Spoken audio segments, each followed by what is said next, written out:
শুভ সন্ধ্যা। আজকে আমি চিংড়ি মাছের ভাত রান্না করতেছি। এটা আরবিতে বলে মজবুস, চিংড়ি মাছের মজবুস। তা প্রথমে চিংড়ি মাছটা বয়েল করে নিলাম এবং বয়েল করার পরে সব মশলা দিয়ে কষানো এবং চিংড়ি মাছগুলো কষানোর পর পানি দিয়ে দিলাম। এখানে এলাচ, লং, দারচিনি সব মশলা দিয়ে দিলাম।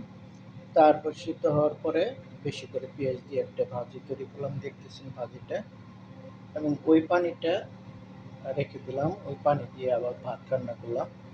এটা চিংড়ি মাছের মজবুস, একটা লোভনীয় খাবার। এটা আচার, বিভিন্ন জাল, চাপার ভর্তা, ধনিয়া পাতার ভর্তা দিয়ে খেলে খুব মজা লাগে। যাই হোক বন্ধুরা, দেখবেন বাসায় চেষ্টা করে খাওয়ার জন্য কেমন হয়।